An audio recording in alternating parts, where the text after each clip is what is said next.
actually replace or fundamentally restructure it. Um, I think that at the core, if you're a Democrat, and at the core, if you're like one of these democratic socialists, you have there's a common thread that you have a commitment to social justice. Their economic philosophies may be the same, but they may not. And the manner in which the country would be governed, I think, diverges significantly.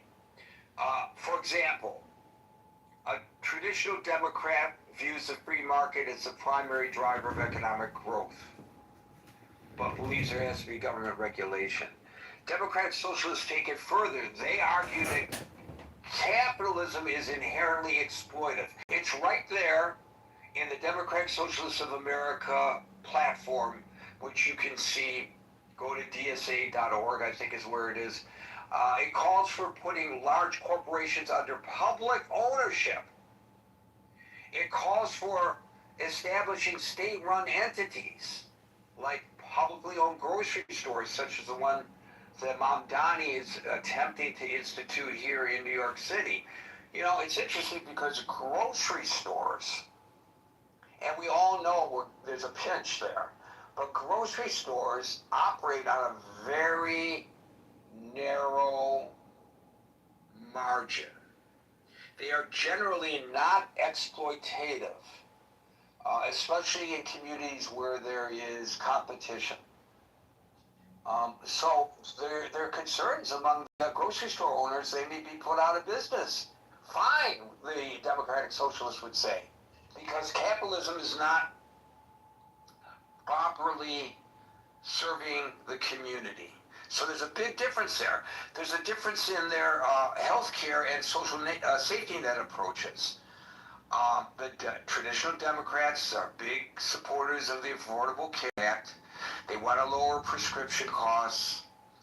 They want to introduce a government-run public option, but alongside private insurance. The Democratic Socialists want to eliminate completely private health insurance in favor of a single-payer government-run Medicare for all type system.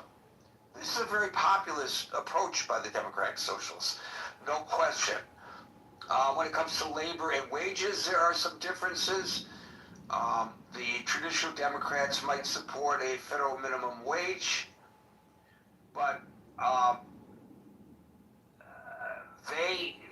the Democratic Socialists would like double the amount of money that people would be guaranteed. There's differences when it comes to foreign policy and defense. There's differences within electoral reform.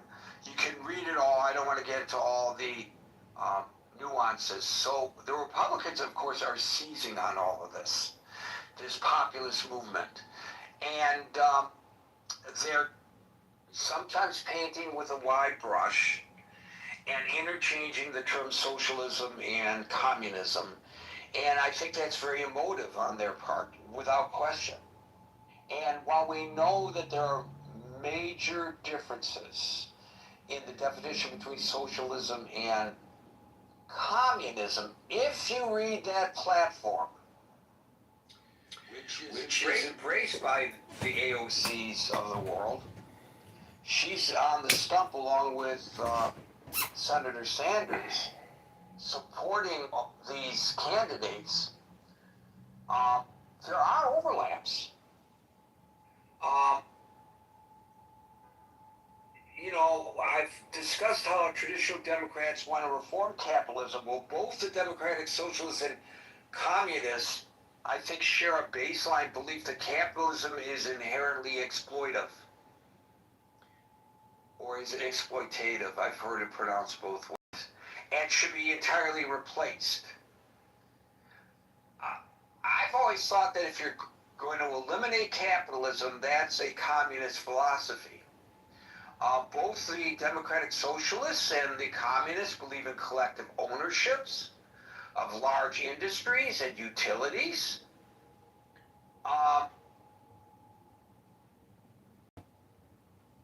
things like that. So there are overlaps. So the question here is, and I don't think it's happening yet, if you look at the number of democratic socialists or people who support their philosophies, it's a minute number of people within the Democratic Party. But I think when you look at this poll today, we would be remiss not to consider the possibility that there is a shift going on in the Democratic Party. Now, we know that oftentimes small changes start with big bravado proposals. So because the Democratic Party has this big tent philosophy, there might be some accommodations and things might just inch in a direction that many people may find palatable. And it doesn't necessarily mean that the words that come out of the mouths of these folks and what is published in their platform is anything close to what might occur with the Democratic Party. But you know, there were those who scoffed when the Tea Party was formed, which was a precursor to what we now know as MAGA. And they controlled, right now, the Republican Party. So there was a major shift in the Republican Party where traditional conservatives are on the outside looking in. Cindy McCain, and one would argue that Cindy McCain and her husband were Republican royalty, is actively campaigning for a Democratic candidate in Arizona right now. So that shows that there is a major schism in the Republican Party. I think it's prudent for us to discuss today whether the Democrats are making a shift within their party not dissimilar to that the Republicans made in a different direction. And I think it would be interesting to explore how this might affect elections, even in the short term. Because we know the Republican pundits are seizing upon this, and they're trying to scare the bejeebers out of voters as we approach the midterm elections. And hey, your job, if you're a party operative, is to, by whatever means necessary, convince people to vote your way. So just because they say that there's going to be a major shift to the left, or there is one in the Democratic Party, doesn't necessarily mean it's true, but it could be an effective means of campaigning. So all of this might affect campaigns as we approach November. I don't know, but it's something to consider, and certainly it's something the Republicans have considered because they're exploiting it. And I use the term exploiting not in a negative sense. They're seizing an opportunity here. So with that, I will open it up to y'all. I don't know whether Alan is with us on this. Alan? Yes, I am, sir. How are you? Okay, Alan, followed by Scott. Thank you very much for your introduction, Gary. As usual, it's perfect. Let me take the opportunity. I cannot figure it out how to tell hello to Liz. She comes in here quiet, she leaves. But anyway, back to the topic. I don't think so, Gary. It's a shift in Democratic Party. Democratic Party got pregnant, but the wrong idea because they were more adapted to the different idea. Republican, these are all my own opinion. Nobody, it doesn't attach to anything. This is my intakes is after living 50 years in the United States, seeing a good glory days, and now I'm seeing it more and more. It bring to my mind, a friend of mine went to Iran, he got married, brought his wife here. In the week which I saw her, she told me this, she says, I see the future of United States, it's going to be just as bad as Iran. I don't know how she comes in with that. I was laughing at her back then. I said there is no way, but unfortunately I see it is going that direction. And not that extent, but it's going that direction. These new, which there is a part that's growing inside the Democratic, they call themselves Social Democratic. These people have a very, very dark plan for the United States. That's, take my words. I don't have any way to prove it to you, but this experience, the knowledge I have, it gave me this indication. The four, especially in the Congress, they are bound to bring these great nation down. There is nothing in it. Mamaduni in it, I don't know what he has proved, what he has done in New York to prove. This guy is the enemy within and no one else. Chuck Schumer is another enemy within. I always believe no one has the guts to attack us from outside. No one. But they send the enemy to grow under our skin and they going in. So be aware of these. Baby, it's inside the belly of Democrat and it's growing.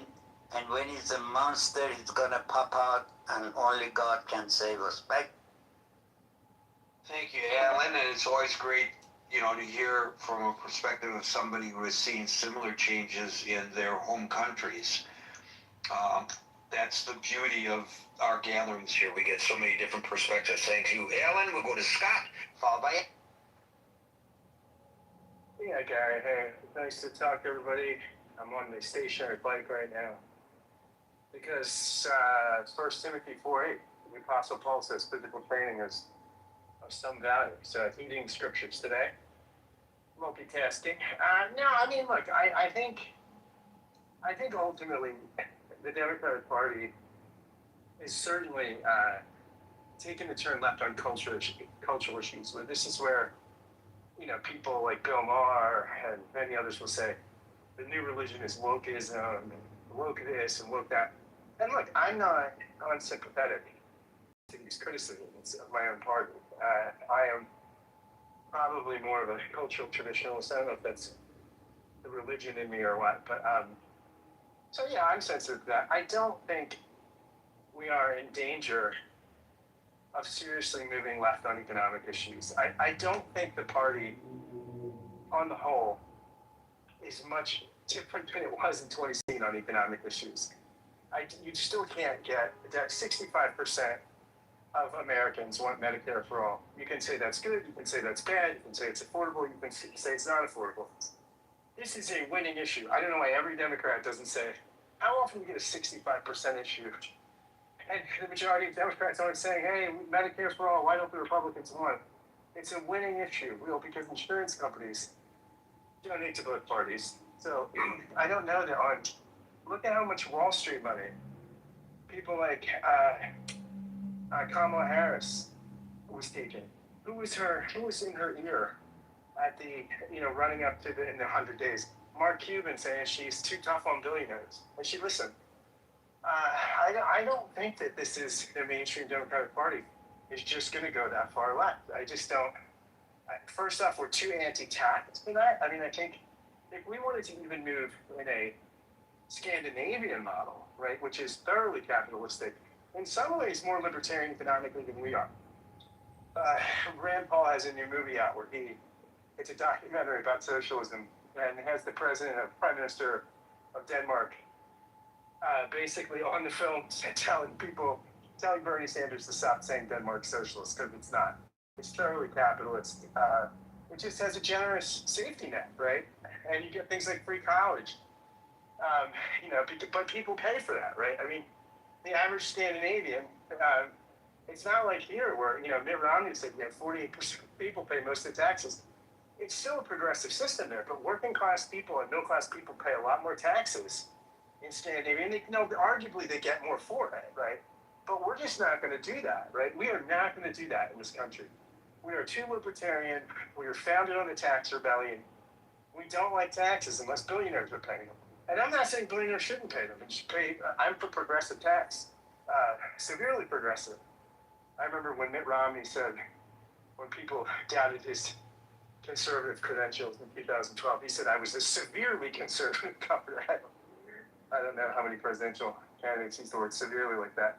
He also was a kid, he was had a penchant for using the term marvelous, which many candidates don't use. But yeah, I don't think that we're in danger of that. On the whole, I think that, now look, I mean, we are in a populist moment, right? And populism is taking grip on the left and the right. What do populists have in common? They're both, on the left and the right, they're both anti-establishment, right? They blame the ruling class. They often reject the establishment experts, although I think the populist right rejects expertise a little more than the populist left, but not really. I mean, it's just differently, right? What the populist right will say they're elites, the populist left will say it's all racist or gender-based, or they'll have, and some of these are legitimate critiques, but they'll have different reasons for rejecting expertise. They'll often both have like savior figures, charismatic figures. I think the populist right has that more than the populist left in Trump. The populist left really doesn't have that. I don't know that Mamdani will be that. Both the left and the right. Look at the populism on the left and the right now. It's us versus them. There's a good guy and there's a bad guy, right? As opposed to non-populist, right of center and left of center politics, where you have people who are not populist, like Wes Moore and who's the governor from Utah? I can't think of his name now. But these guys get together. They don't play us versus them, right? But on the populist side, on left or right, it's us versus them. Both of them have a crisis mindset, right? The sky's falling. Both tend towards reductive, simplistic, answers. But the key difference, I think, between left-wing and right-wing populism, we're seeing in the DSA versus sort of the Christian nationalist sort of Trump populism, is for the left-wing, at least this used to be true. Now, I think identity politics is changing this a little bit. But at least traditionally, left-wing populism, I think of Bernie Sanders as the archetype of this, defines people by their economic class. You're either in the working class or the 99% versus the billionaires.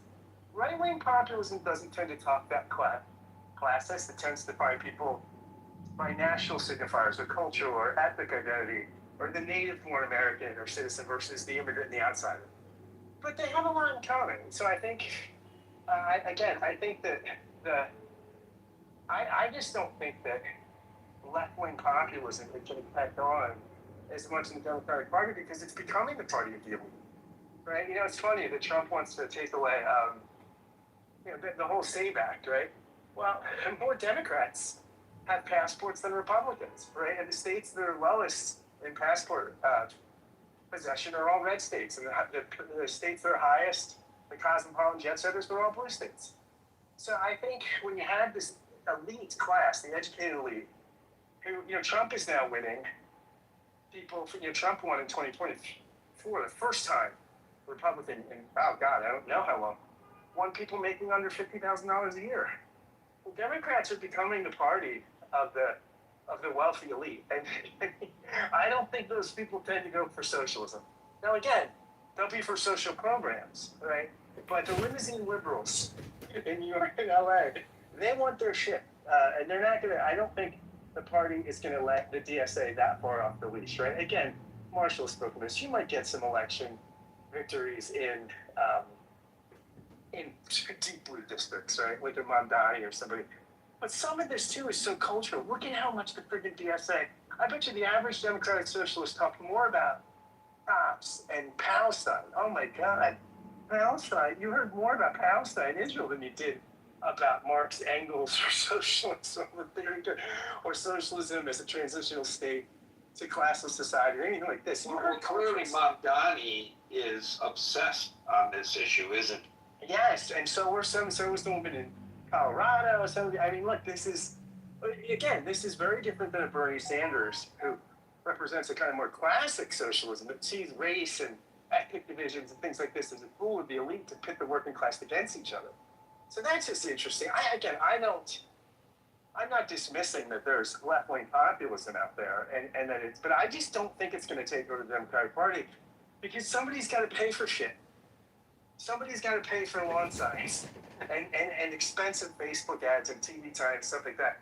And it's not going to be the bohemian people that smell like petroleum oil. And Abby knows these people in West Philly. Thank God Abby is further across the river from them than I am. But it's not going to, these people are not going to pay for campaigns that you need to wage at any significant level. So I don't think it's taking a hard turn, but the squeaky wheel gets the grease, right? So I think that's and then part of the reason I think people respect the DSA is they say, something like some of the right-wing populists. I think people like Donald Trump is, whether you like him personally or not, people have this perception that he gets up there, he'll just say things unfiltered, and that he's not bullshitting and playing political games. I think people have this sense of the DSA, right? That these people mean what they say and say what they mean, and they're not going to mute it, and they're not going to sort of modulate, and they're going to try to elect it and do the shit. And I think people respect that. So, but again, I don't think your average Democrat is for socialism. And again, there's huge differences in socialism and communism, largely because in socialism you still have private property, and you still have space for a doctor to make more than a teacher. You don't have that in communism, right? Each according to his ability, and each according to his needs. So you work according to your ability, and then that's redistributed according to need. So it's not. There's pretty big differences, I think, between communism and socialism. But there you go, Gary. I've rambled on, and Abby can testify to these petroleum people in West Philly. So thanks. So I think it's interesting you point out correctly that thus far the democratic socialist philosophy is taking hold in areas where there's already a progressive base.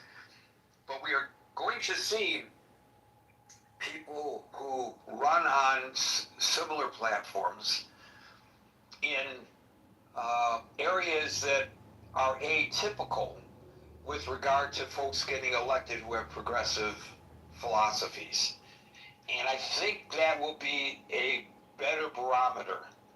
Don't you, Scott? If they don't resonate and don't get elected in those, heartland districts, then perhaps your assessment is spot on.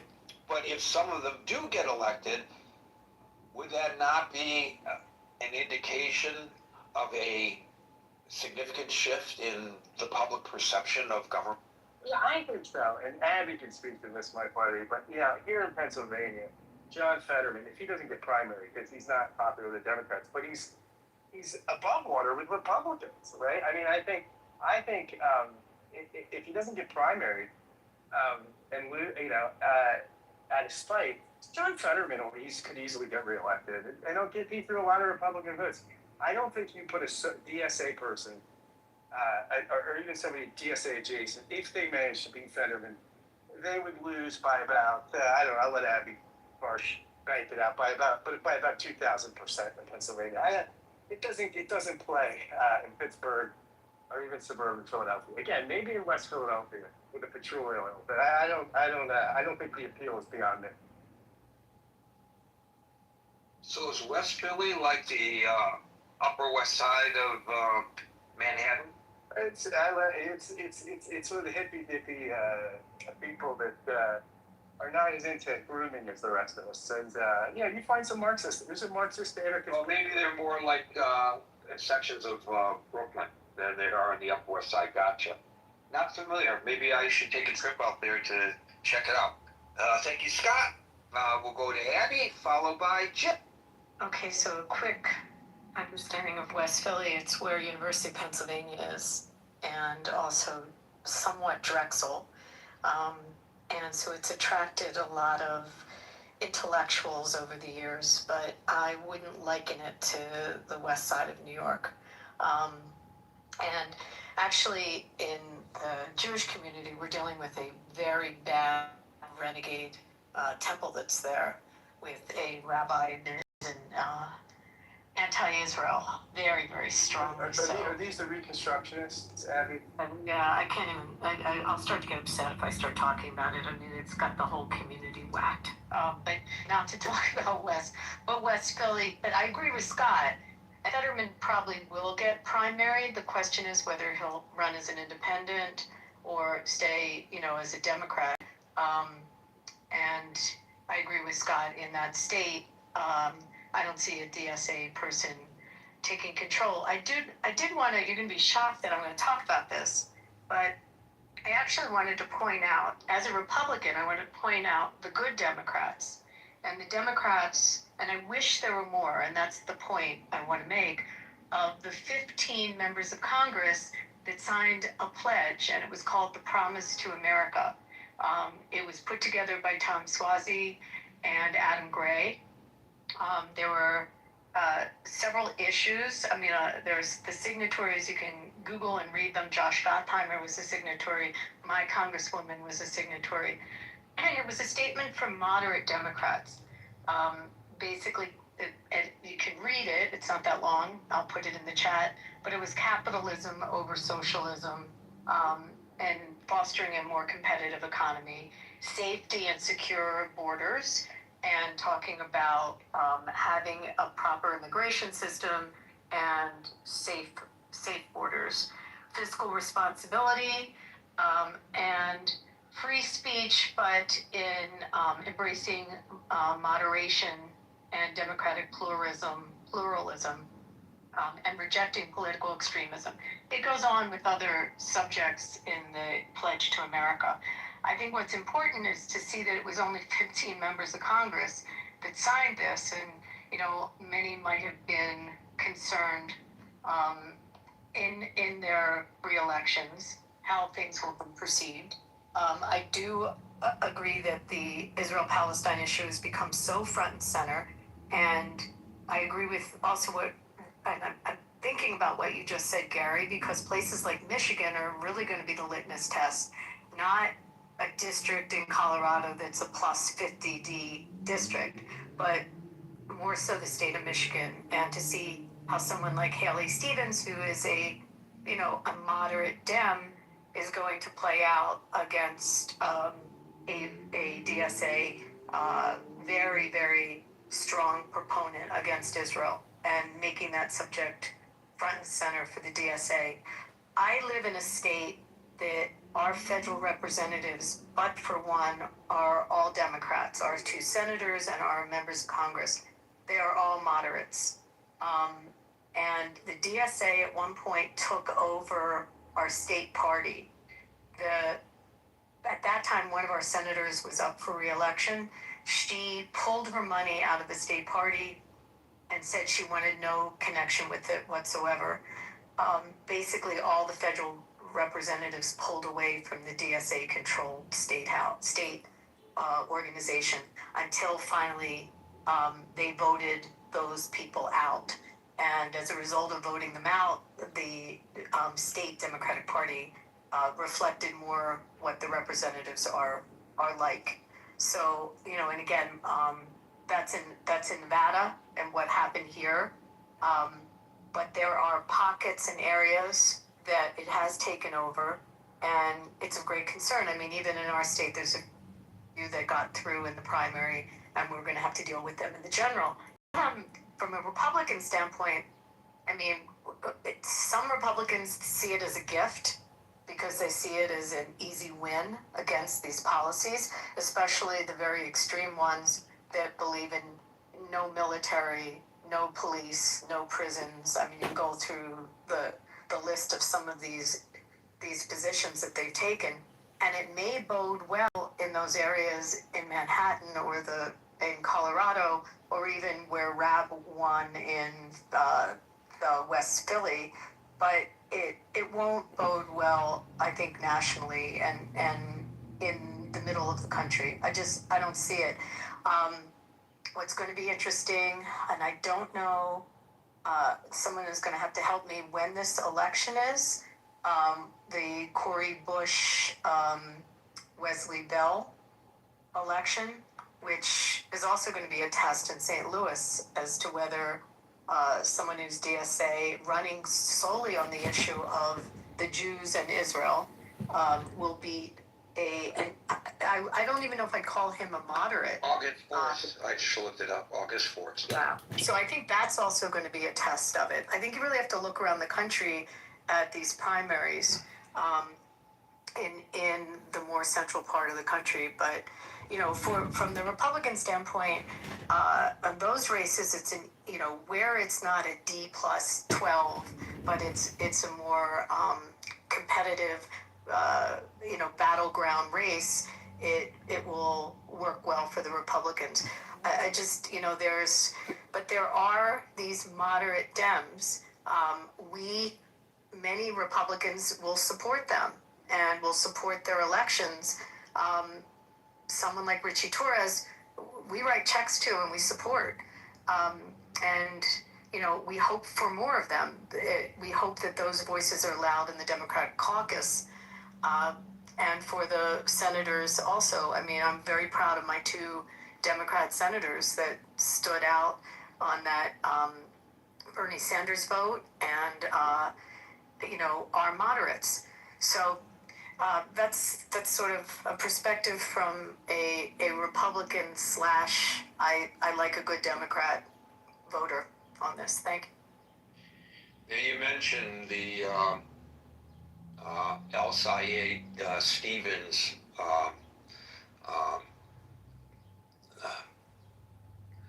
Senate campaign in Michigan, and because I'm a native Michiganian, I kind of keep a close eye on all of that, and I gotta tell you that if El Sayed wins, that's going to be great for the Republican Party in terms of their campaign to convince voters that the Democrats have become radicalized. I don't know what the polling shows there. I was just starting to look that up. But it's a closely watched race, and it's got traditional Jewish Democratic voters in Michigan extremely concerned. No question about that. And it would be interesting to see that if El Sayed becomes the nominee, whether some of those traditional Democratic voters flip and become Republican voters. Well, that's actually the last thing I wanted to say to you, Gary, is we are flooded at the Republican Jewish Coalition. I've never seen this much interest with people that felt homeless from their party and have now shifted over. I mean, our membership is up, our conferences are selling out, and we're seeing it from all around the country. So there's definitely a shift, and we obviously saw it in the last cycle with the percentage of vote in the swing states. But for sure, that is happening. I have a friend who is a volunteer lobbyist for AIPAC, has been for many years, and he's a solid Republican, but he acknowledges to me, he has in the past anyway, that when he goes up on the Hill, you get uniform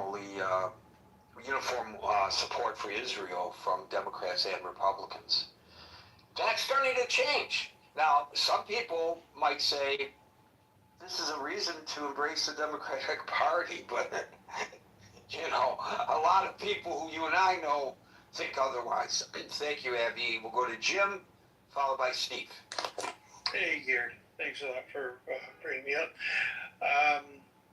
I was thinking about that, and when you read the citation at the beginning, I started feeling a little bit anxious because about this time recently,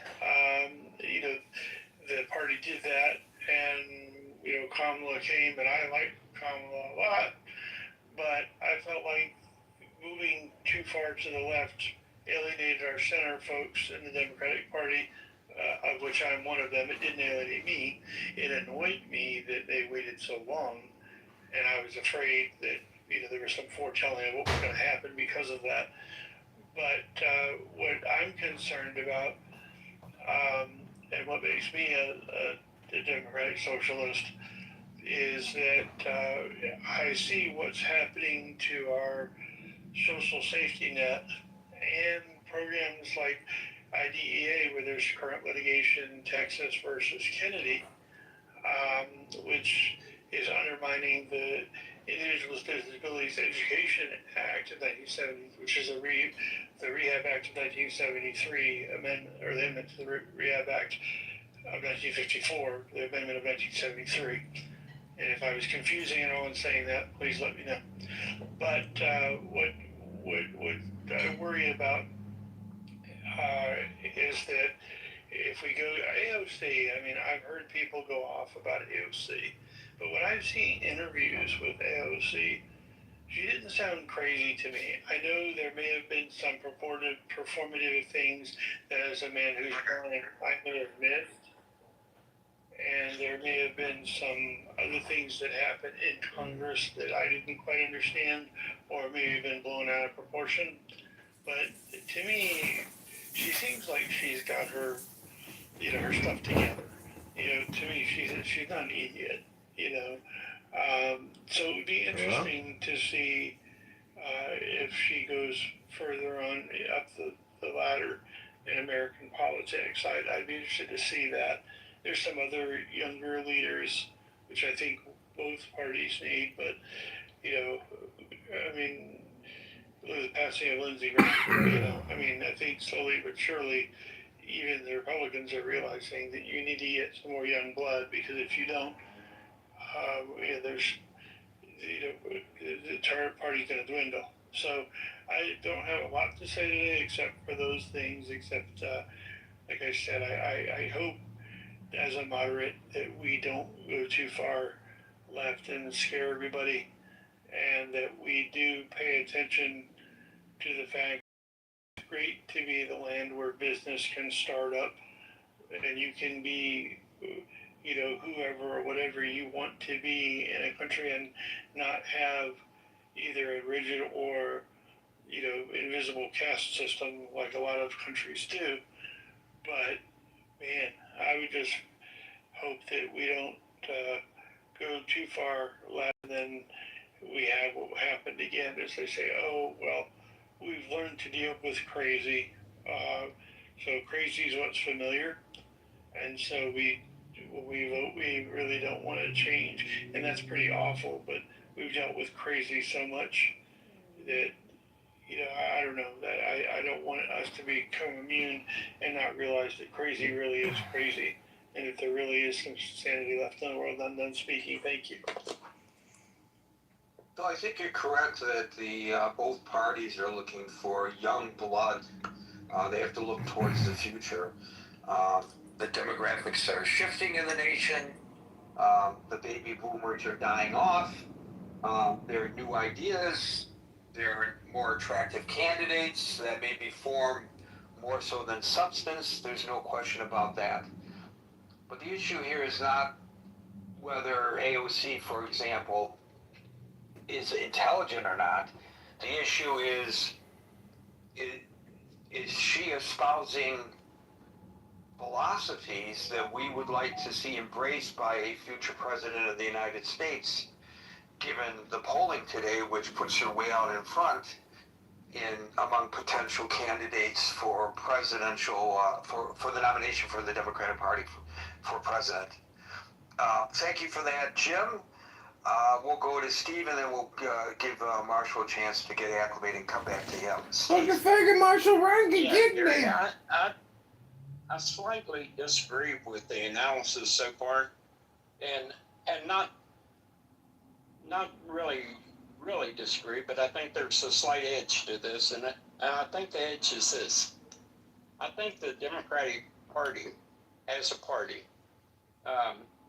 they started to shift to build coalitions of a lot of different groups that have a lot of different objectives. And I think in a way, because of this, the type of coalitions they're trying to build, that the combined groups find that if they join together and they espouse a given line, that can be a vehicle to what they eventually want to achieve, that they've gained a certain amount of power. Now, the exact amount, I don't know. That to me is an open question. I think there's it's starting to build in the Democratic Party, and what's concerning to me about that is that we have a lot of people in the last 20 or so years that to me, it's like a grievance culture. And, everyone has grievances about things, but to have a grievance without a solution is an issue. And I think the weakness of some of these people on the far left is they articulate a grievance, but they can't articulate the solution that the grievance needs to achieve or how it's going to be done. It's kind of like that mayor in Seattle was posed a question, if you put this tax on these people, what if they move out? She kind of chuckled and said, let them move out. Well, they did. And it devastated the downtown office part of Seattle to the point that the vacancy rate is extremely high. Well, what do people do? They went across the river to Bellevue or the coast or whatever there and got away from it. You can have a belief in something, but to have just a belief without an articulate way to convey what your solution is versus what's already here is disconcerting. And I think that's the problem. There's the grievance aspect of it without the solution aspect to it. For instance, I've heard some people, get wound up by ICE, and yeah, ICE has had their troubles. But to say we're going to eliminate ICE and we're going to eliminate the border, okay, what does that look like? I mean, how do these things manifest themselves, and what are you saying, and what kind of effect? These type of things are never thought through well. Or like, let's defund the police. Yeah, okay. 2 a.m, you got a guy kicking down your door, and you call, and there's not a cop to come and see what's going on. That's the solution. But that's where I think this fraction or part of the Democratic Party is trying to drag them off the rails, where anyone with a brain in their head will say, oh, hold it, just a second, we can't go there. You want to do these things, and we can see where this is going, but you don't provide a solution. So I think there's inherent danger is we got a lot of people that's getting into politics with pick your grievance, and they articulate it well to the people that feel like they're part of that group, and they'll nod and they'll say yeah, but there's never solutions in a way that's meaningful or can be put into a budget or can articulate what's that's going to mean to society in general. And I think there's your problem. So I think the Democratic Party, by the nature of how they've run the past 15, 20 years of their coalition, has allowed this to fester, and it's become more prominent. And I think it's become more prominent because we're seeing a younger generation that's coming in that has grievances but no solutions. So there's your problem, and I'll leave it there, Gary. So Steve, you mentioned numerous times that they don't have solutions. They just cry about the problems. But it sounds more to me like that's not really what you're saying. I think what you're arguing is they have solutions, you just don't like the solutions they come up with. Well, Gary, I mean, a solution that doesn't work, do you call it a solution? Like, for instance, the lady in Seattle that's the mayor that laughed about imposing a tax on the millionaires and the people in the downtown. Well, she proposed it, she implemented it, and the devastation on real estate values in downtown Seattle has just been unheard of. Now, there's your solution in that particular case. Well, do you call a solution that brings economic calamity to your city really a solution, or do you call it a mistake? And that's what I'm talking about.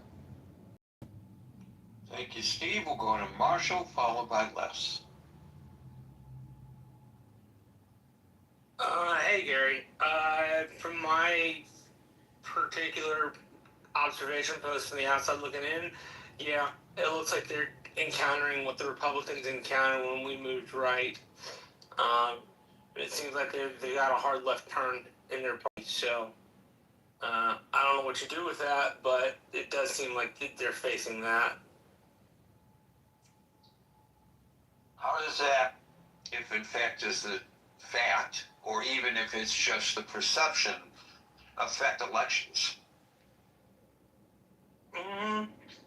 It means that on the party primary side, they'll probably have more folks who are progressive, and that may mean that they wind up against either moderate Republicans or Trump folks. And in the case, like my state House rep, a MAGA guy against a DSA guy, you're going to have the extremes versus the extremes, and that doesn't seem like it'll help anybody. But, that's what it seems like with them. So let's put it on a very personal note. You campaign professionally for Republican candidates in Texas. Would it be a gift to your candidates, theoretically, if their opponents were Democratic Socialists? Yeah, actually it would. They would be, the DSA has some pretty crazy ideas. So yeah, that would be a gift to us. I'd like to see that in the Rio Grande Valley. I don't see how those kinds of policies resonate to where a candidate such as that could get nominated by the Democrats down there. But, we'll see. As I said earlier before you jumped on the stage, there are some candidates in some areas that are not typically progressive strongholds that are running on Democratic Socialists of America philosophies, even if they don't call themselves DSA members. And, that'll be an indicator if they're successful. It's one thing for someone in the West Coast or Portland or Seattle to get elected on these policies, or here in New York City. It's another thing in Tulsa, Oklahoma. Well, Tulsa may be an exception too, but the rest of Oklahoma. And, it'd be very interesting to see if any of them are successful in their political endeavors. Thank you, Marshall. We'll go to Les, followed by Nancy. Gary, also, let's just look at what if we had a Bernie Sanders Democratic Socialist or social democracy, however you frame it, however Bernie would frame himself in a given decade, of 2016 or even 20, I think it would be different. I think if you had, because Bernie Sanders is not a creature of the cultural left the same way, right? And so it wasn't about Palestine or wasn't in some of the identitarian frames that the DSA does. So I think if you had a Bernie Sanders, or Fetterman was close for a while, as far as that sort of left-wing populism, or Plattner. You saw Plattner did with Fetterman, he was crazy. I don't know that you couldn't, or the non-identitarians, left-wing sort of populism could. I think the problem is more the identity politics, the radical sort of anti-Israel. I think stuff, the cultural politics, which aren't traditionally a part of a socialist agenda, right? So I think the non-identitarian, non-sort of cultural leftist socialism might do better than you think in Ireland. I don't know whether Plattner's a good example, because Bernie Sanders is because how he resonated nationally. I think progressive politics is fairly prevalent in Maine, right? We also have an expert consensus. Well, I don't know Maine that well. Maine's, as Abby was told, Maine's a unique creature, right? So, I don't know. But Plattner was a left-wing populist, for sure. Isn't the bigger question, Scott, who called him out within his own party? I mean, one of the other issues is when there's the bad egg, do the Dems call it out? The ones that like stupidly, like Elizabeth Warren, etc. But when they have a bad one, I've seen Republicans call it out. I cannot remember the election. It was a Senate election. It might have been Louisiana or Alabama. Maybe it was Alabama, where someone was running and there was issues with him. I don't know if it was with molestation or something like that. It was, and I'm blanking on his name. It'll come to me. And you had the Republicans removing themselves from that. The general RNC separated themselves from him, and Republicans called him out. Just one of the questions is when there's the Plattners and the extremists, look at who's endorsing and who is saying this is just wrong. They did call out the woman in Texas that wanted to put us all in concentration camps. I mean, I think that was a good thing. The majority of them called that out. But have they all called out Plattner? Right, yeah, no, Abby, that's a problem. And Plattner maybe is a bad example, but I will say Plattner, before we knew how problematic he was closer to sort of Bernie Sanders' economic populism than he was to say, I think, Hillary Clinton's, economic threat, right? I mean, I think that's, and again, it would be interesting. Steve Bannon has said this. Steve Bannon said, he was disappointed that Hillary, that basically the Democrats sort of put the finger on the scale for Hillary, because he wanted to see a left-wing versus right-wing populist, right? And had Bernie gotten the nomination, you would have seen that, right? You would have seen two populists against each other, a right-wing brand and a left-wing brand, right? Whereas what we got was a right-wing populist, at least rhetorically. We could talk about how populist Trump has governed, and that could be issue by issue, but at least rhetorically in the campaign versus, what is less populist than Hillary Clinton? I mean, if you looked up anti-populist on Wikipedia, it would be a big picture of Hillary Clinton, right? And I think Kamala Harris wasn't far behind, right?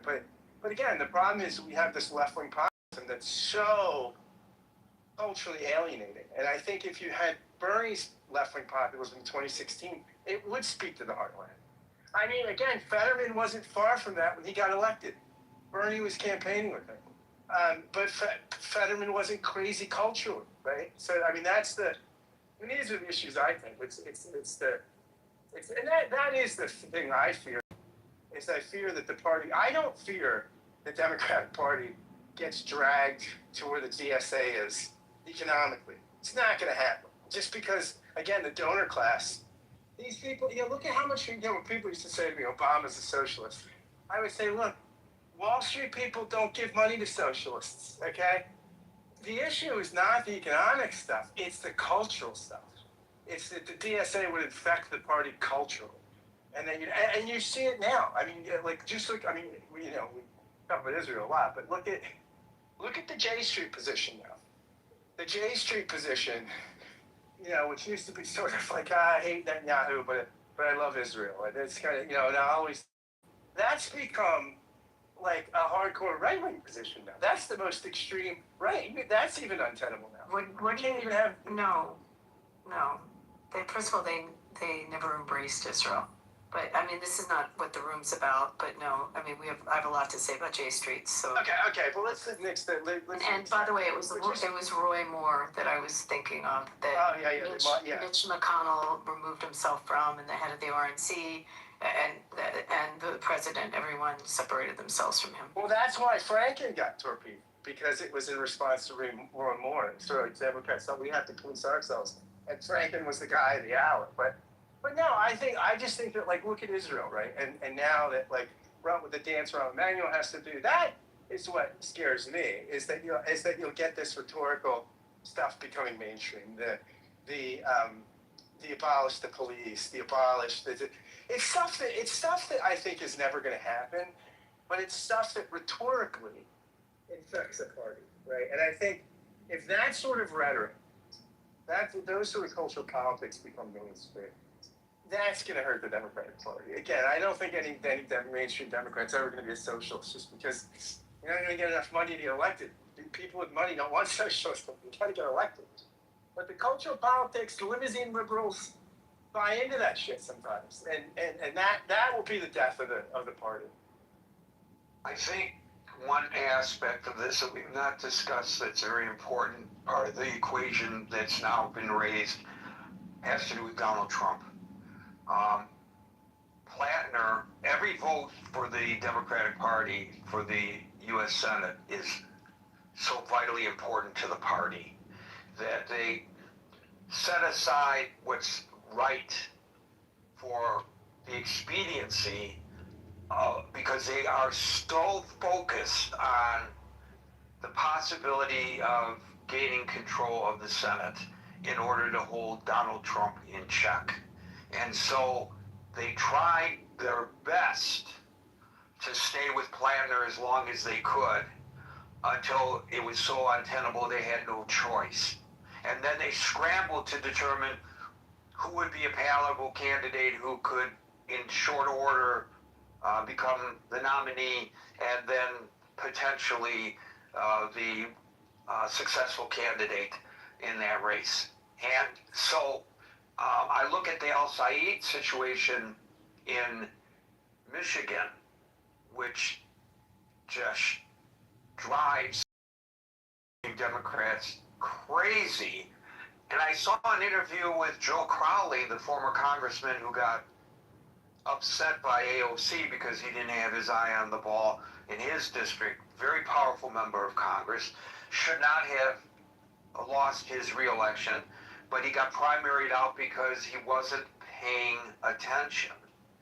And he was interviewed yesterday about Al Said, and they said, and the interviewer asked him, well, I mean, how can you support a guy like this? And he said, look, Democrats have to keep their eye on the ball. Well, you know, Republicans learned this lesson, right, Gary, about power.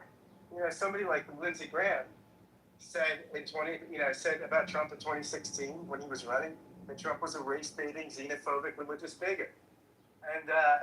And Lindsey Graham changed his tune when it became clear that the xenophobic, race-baiting, religious bigot was going to win the nomination, right? I mean, parties do this, right? And Lindsey Graham. You know what that's called? You know what that's called? Selling out. Well, when I saw Joe Crowley on television yesterday, that live interview, I turned the TV off. I said, this guy's a sellout. And I had a lot of respect for him when he was a congressman here in New York. What a sellout. You mean you can't stay true to your values because the overriding issue is making sure that you regain control of the Senate to put this horrific President Donald Trump in check? So that's more important than standing up for what you truly believe in? So you support somebody who's opposed to your point of view? This is just ridiculous, and this is the problem with party politics right now, Scott.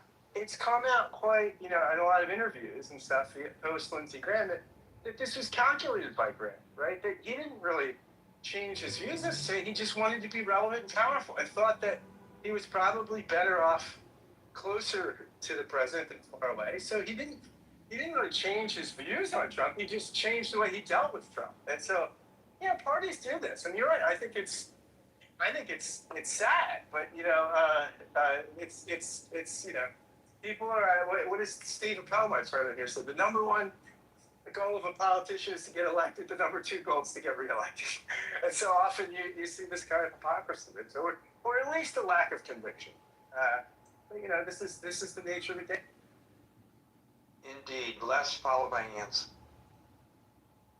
So I think Mandami is probably the most famous of the Democratic Socialists. And first of all, what got him elected too was that he was media savvy, and his mother is the famous director Mira Neer. So he knows how to present himself and tell a story. But that only takes you so far. You got to do the job. And, you know, these are old ideas. The idea of having government-run grocery stores. And they haven't worked in the last 100 years. And so I don't know what makes them think it'll work in the future. You know, there are ways you could have it done. You could take money from people in New York State, perhaps, and subsidize it. But you know, it's just there's no free lunch. The best way to do things is to you know, do whatever you can do with capitalism, and then use government to fix where capitalism doesn't work. There isn't really a market. And so if you have government grocery stores, why should any other grocery store come in there, or the small mom and pop stay? If they're, you know, being unfairly competed with. If you have housing and you say, we're not going to allow people to make money from their housing, rich people are just going to take their money and invest it someplace else, and there just won't be as much housing stock. You know, there's a competition for capital, and if the local government says you can't make money with housing, then people will invest in something that is more lucrative. So I'm just hoping that with Mr. Mandami, they hold his feet to the fire. Just like I said last week, they should do with Mr. Trump and some of the statements he's made in the past. You know, check on him.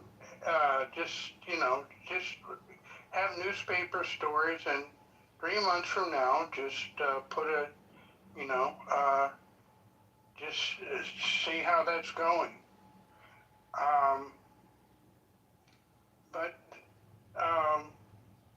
Yeah, that's my only point. That he can tell a good story. He's got some very old ideas that haven't worked in the past that he can make exciting because he knows how to deal with the media. And that is a positive thing for a politician to have. But the other thing is, if you're going to do your job, do your job. I don't see how, displacing half the Jews in the world and driving them into the sea is part of the mandate for the mayor of New York. But it seems to be a bee in his bonnet. Thank you. So the thing about Mamdani, and I don't want to just focus on him, but of course we're talking about Democratic Socialist policies here and how they're influencing the mainstream Democratic Party. He proposes things and makes pronouncements when he knows full well they cannot be achieved. So I'll give you an example. He announced that before he got elected, it was part of his platform, free buses for all. And boy, we love this guy. Everybody wants free buses. He's a great mayor, people tell me now. He's going to give us free buses. Well, the fact is that the bus system in New York City is not run by the city of New York. It's run by the state of New York. And he was in the state legislature. So when he was in the state legislature, if he really wanted free bus service for the people of New York, he would have proposed legislation that would have made that possible. Not that it would have passed, but he would have, said, I believe that there's free bus service, and he would have fought for it, but he did not. He waited until he lacked the authority or ability to influence that, and then that's what he was going to do, knowing full well he could not. And you point out his pronouncements about Israel, and most notably, we're going to arrest Benjamin Netanyahu when he comes to New York City. He knew full well, and finally yesterday he acknowledged he lacked the authority.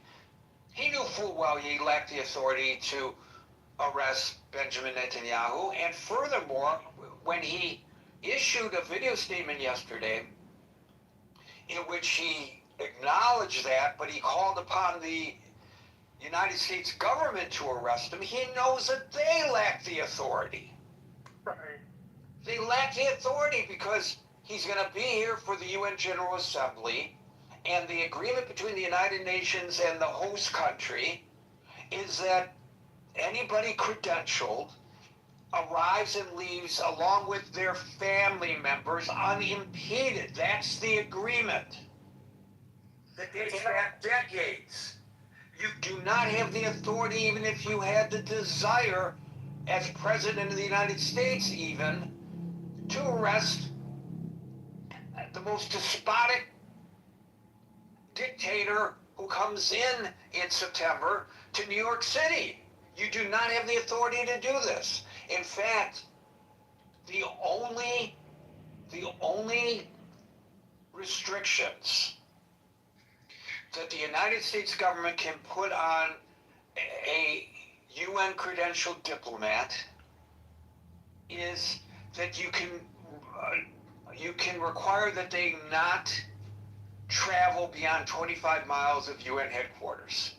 That's right. part of the agreement. But that's all the authority you have. So this is all nonsense, and he knows it's nonsense, and yet he espouses it. And the thing is, these idiot voters in New York City, oh wow, this is great, yeah, free Palestine, free buses, etc., and they all think he's doing a great job, and he hasn't done a thing. Well, let me give you a story I heard. A politician dies and goes to heaven. Okay, I know that sounds improbable, but stay with me. And Saint Peter says, we're feeling in a generous mood today. You get to choose if you want to go to heaven or hell. And he says, where are all my friends? And they said, well, he said, they're in hell. Well, let me try that out for a day. Well, first he tries out heaven for a day, and there's the harps and all that kind of stuff. And then he tries out hell. He goes down the escalator, and he spends a day there. And they're all having a great time. And he gets to play golf with all his buddies, and he has the time of his life. But he can only stay there for one day, and he has to go back to heaven. And so he goes up the escalator to heaven, and St. Peter says, so do you want to stay in heaven? And he said, no, I like it down there. And he says, as you wish. And he ends up in hell, and it's just Unfortunately, it turns out to be a place of fire and brimstone. And he asked the devil, hey, what happened? He said, well, yesterday was a campaign. Today we're actually governing. And that's the way politicians are. Exactly. Thank you, Les. We'll go to Hanson, followed by William. That's a cute story. Hanson.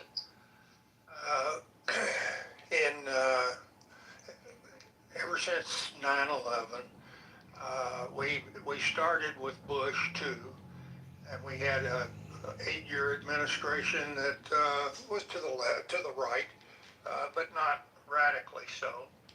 And then in come the left-leaning Democrats, but there were not too many screams about socialism and all that stuff. And then in 2016, we all know what happened, and that was a sharp lurch to the right. And then we lurched for 4 years, and then we lurched back to the left, which was further left than Obama had been.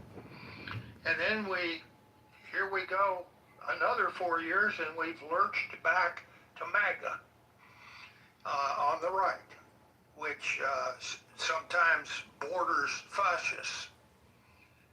And we're going to lurch back to the left. The question is, how far are we going to lurch back in 2028?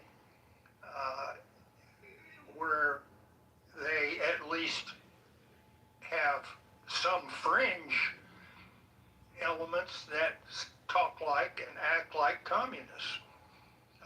Communists versus fascists. I wonder who would win a Stalin and a Hitler election. But my point is, we've been lurching.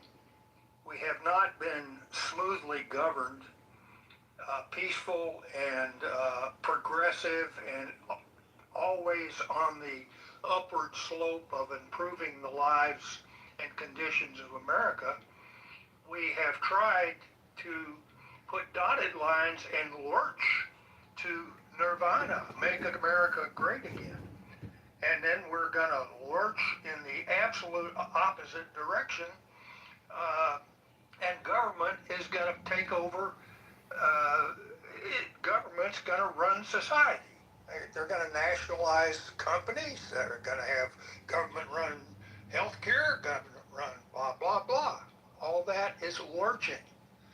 And those swings from one election cycle to the other have gotten, in my view, bigger and worse since 9/11. I have always considered myself right of center. And I have not been able to vote for a presidential candidate for the last 3 elections. I had to write them in because I couldn't stand either one of them. Who do you vote if you've got a Democratic Socialist and you've got a Trump or something even worse than Trump as in opposition? Who do you vote for? I don't know. I just won't vote, I guess. So the choice, and Scott said something that I thought was profound. This whole